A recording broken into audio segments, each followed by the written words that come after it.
안녕하세요. 전업투자자 복리입니다.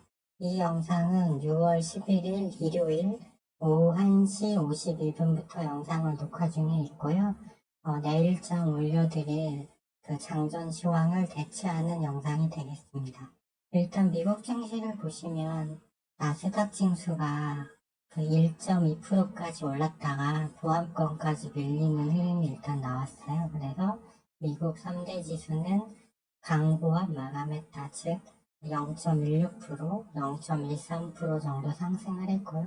비트코인 같은 경우는 다시 좀 하락을 해서 25,700불에 현재 머무르고 있습니다. 일단은 미국 증시 흐름을 보면 일봉 따라서 5분봉 따라서 5일선 따라서 계속 꾸준히 우상향하는 차트예요. 이제 거의 극단적 탐욕 구간에 심리는 들어섰지만 여전히 빅테크 기업 8개 정도가 나스닥을 이끄는 흐름이 나오고 있고요. 이 흐름이 이제 어떻게 될 것인가는 이번 주 화요일 한국 시간으로 화요일 오후 9시 30분에 발표되는 이 물가지수에 달렸다고 보시면 될 것 같습니다. 이번 다음 주 목요일에는 이제 미국 금리 결정이 있고 이제 FOMC 회의가 종료되는데요. 이미 동결 의사를 시사했기 때문에 그리고 그 동력을 타고 미국 증시가 많이 올라왔기 때문에 아마 0.25% 인상은 없을 것 같습니다. 그래서 이제 화요일 날 저녁에 발표되는 소비자 물가지수 제가 늘 말씀드렸죠. 올해 최대 화두는 올해도 물가다. 그래서 이제 예측치를 인베스팅닷컴에 들어가서 봤더니 이제 근원 소비자 물가지수는 MOM이죠. 전월 대비 동일한 걸로 나왔고요.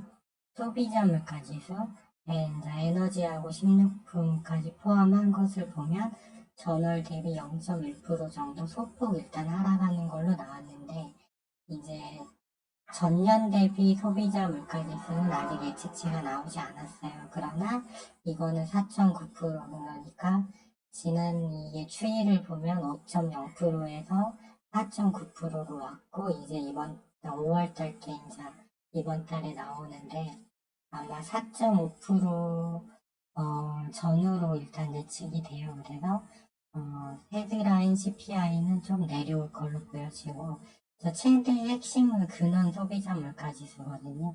이것이 5.5에서 5.7 사이를 5개월 동안 머물고 있었어요. 그래서 이게 과연 내려올 것인가가 화두가 되겠어요. 그래서 만약 근원 소비자 물가지수도 내려오는 흐름이 파악이 된다면 빅테크 기업주들의 랠리는 당분간 좀 계속될 수 있다. 이렇게 보여집니다.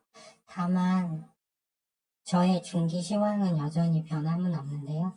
그것은 뭐냐면 물가가 이렇게 내려오는 추세긴 한데 예를 들면 자산시장이 다시 활성화되면서 주택시장 그리고 소비가 증가했을 때 이제 다시 인플레이션 원자재 단에서 올 수도 있고요.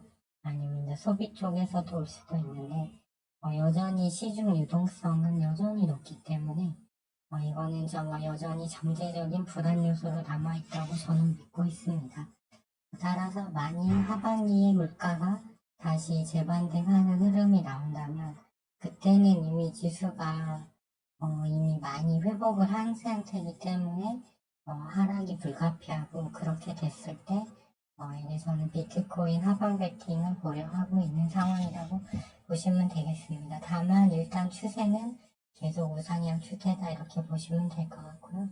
코스닥도 여기서 급하게 조정 준 후에 다시 잘 올라가고 있는 흐름입니다. 그리고 환율이 원달러 환율이 1,300원 밑으로 일단 내려와 있기 때문에 여기서 뭐 급하게 밀릴 일은 없다고 보고 있고요. 코스피 같은 경우도 2,570포인트 저항선을 돌파하니까 계속 올라가고 있죠. 그래서 지금 이제 2,641포인트까지 왔어요. 근데 주봉상으로 보면 2,750포인트의 저항 라인이 있기 때문에 한 100포인트 정도는 추가적인 상승 여력이 있다. 이 정도로 이해하시면 될 것 같습니다. 근데 제가 생각하는 물가 재반 등을 확인하기까지는 시간이 좀 오래 걸릴 겁니다. 그렇기 때문에 이제 단기적으로 다음 주 화요일에 근원하고 헤드라인 CPI가 내려온다면 시장은 오히려 이제 지금 어차피 상승 추세이기 때문에 더 흐름을 잡아갈 것 같고요. 그래서 장이 이렇게 꾸준히 우상향을 하다 보니까 뭐 전 섹터에서 지난주 금요일 날도 보면 대부분의 종목들이 다 상승이 나왔습니다. 그래서 지금 국내 증시 주력 섹터인 2차 전지도 좋았고, 반도체도 좋았고, 자동차도 좋고, 그다음에 일반 소비재도 좋고, 뭐 재건주, 그다음에 인공지능, 뭐 대체로 다 좋은 흐름들이 나오고 있습니다. 그래서 일단은 저는 삼화전기랑 유니온 머티리얼을 좀 계속 보유 중인데 아무래도 해칭 성격이 강하다 보니까 좀 계속적인 약세 흐름이 나오고 있는데요. 미국 선물 콜 옵션, 즉 시장이 올라갔을 때 수익이 나는 콜 옵션에 그게 지금 지수대에서 1, 2%위 구간에 많이 포진을 하고 있다고 해요. 그래서 일단은 물가지수가 가장 중요할 것 같고 낮으면 더 올라갈 수 있고 그 다음에 좀 쉬어가겠죠. 더 오른 다음에. 네, 그게 아니라면 물가지수가 근원이나 이런 게 더 올라갔다면 그러면 상승은 좀 제한된다 이렇게 보시면 될 것 같고요. 그래서 이제 매일매일 기술적 분석을 통해서 그 각 섹터에 있는 종목들의 위치를 한번 잡아서 이제 단기 매매하기도 좀 나쁘지 않은 것 같아요. 그래서 몇 가지 소개시켜드리면 매수매도 추천은 아닌데요. 반도체에서 DBI텍 같은 경우 이때 가장 먼저 제일 대장주 역할을 했는데 최근에 반도체주 강할 때도 흐름이 약했어요. 하지만 이제 다른 반도체주 대비 이제 좀 일단은 저가 부분이고 이 정도 한 달 넘게 하단에서 자리를 잡았으면 이제 어느 정도 조정이 끝난 게 아닌가 이렇게 일단 보여지고 그 다음에 소형주에서는 미래반도체도 여기에서 3일간 급등한 후에 다시 21선 근방까지 왔기 때문에 미래반도체도 자리는 나쁘지 않아 보이고요. 그 다음에 완전 소형주 중에서 OLED 관련 중에서 서울 바이오시스도 이제 하단에서 자리는 거의 잡은 것 같습니다. 그래서 이 정도 좋다고 보고 있고 월요일 날 보니까 이슈가 하나 있는 섹터가 있는데 후쿠시마에서 이제 오염수를 시운전을 통해서 2주간 방류를 실제 한다고 그래요. 담수랑 섞어서. 그래서 이게 MBC에서 이제 어제 보도가 됐는데 그거와 관련해서 이제 소금 쪽은 이제 안산과 보라티알, 대상홀딩스가 있고요. 그다음에 이제 방사능 문제가 나왔을 때 러시아 우크라이나 전쟁 관련해서 원컵 라이프 케어 피코그램 한창산업 정도가 있는데 이런 여기는 좀 중기적으로 관심을 가져보고 일단은 오염수 배출 관련주들이 일단은 좀 이슈성은 있다 이렇게 보여집니다. 그리고 삼화전기 같은 경우 이제 보시면 이 21선에 오면 항상 반등이 나왔어요. 60분 봉고 이제 하락을 멈추고 다행히 금요일날 돌아섰기 때문에 근데 여기서 만일 다시 올라가는 흐름이 나온다면 이제 28,000원에서 9,000원 사이를 돌파해주지 못한다면 일단은 이제 매도를 일단은 할 생각으로 일단 가지고 가고 있고요. 유니온 머티리얼 같은 경우는 21선, 5일선이 다 하향으로 꺾였어요. 그래서 추가적으로 좀 더 4,460원에서 항상 지지를 해줬는데 흐름을 봐야 될 것 같고요.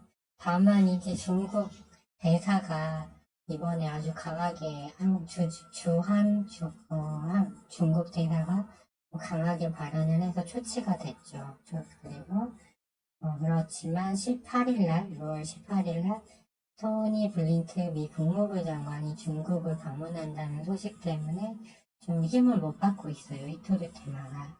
그렇지만 여기서 좀 어차피 미중 분쟁은 피할 수 없는 부분이기 때문에 이제 이거는 좀 중기로 계속 일단 가져가 볼 생각입니다. 아직은 추매를 더해서 평단을 낮출 자리는 아닌 것 같고요. 그래서 그런 식으로 일단은 대응을 할 생각입니다. 일단은 물가가 화요일날 좀 시장이 원하는 대로 나온다면 이런 그 섹터별 순환으로 계속 추세가 좋은 종목들이 시세를 주는 흐름은 계속 될 것 같으니까 기술적 분석 통해서 이제 오를 만한 눌림목을 잘 잡아서 매매를 하면 된다고 보고 있고요. 만일 이제 그럴 일은 좀 확률은 낮지만 헤드라인 CPI와 CPI 하락률이 매우 적고 적다는 얘기는 이제 4.9에서 한 4.7 정도 내려오는 거죠. 그러면 3개월간 0.4%밖에 안 내려온 거니까 확실히 이제 둔화된 거죠. 하락 속도가 볼까? 그리고 근원 CPI가 다시 올라가는 그런 흐름이 나온다면 이제 좀 시장은 힘들어질 수 있다. 그러면 다시 해칭 쪽이 좀 좋아질 수도 있다. 이렇게 보고 있고요. 이 물가가 여전히 이 그림을 자꾸 보여드리는 이유는 시장이 일시적으로 이제 돈이 갈 데가 없으니까 주식시장, 빅테크 기업 유입해서 오를 수도 있습니다. 항상 시장의 흐름은 예측할 수 없는 부분이기도 하지만 그렇게 움직인다면 받아들이고 수용을 하는 태도가 필요하다고 보고 있고요. 다만 이러한 그런 잠재적 위험 요소는 여전히 가지고 있다 이렇게 보고 있고, 만약 이렇게 되는 상황이 나온다면 시장에 이제 그 소위 파동론자들이 말하는 하락 10파 마지막 3파가 엄청나게 밑으로 크게 하락파가 나올 수도 있거든요. 하지만 이제 그때가 된다면 저는 비트코인 이제 하방 베팅하고 기다릴 거니까 하락이 멈출 때까지 그렇게 좀 편하게 생각하시면 될 것 같습니다. 그러면 남은 주말 평온하게 잘 보내셨으면 좋겠고요. 저는 보통의 삶, 평온한 삶을 투자하는 전업 투자자 복리였습니다. 네, 시청해 주셔서 감사합니다.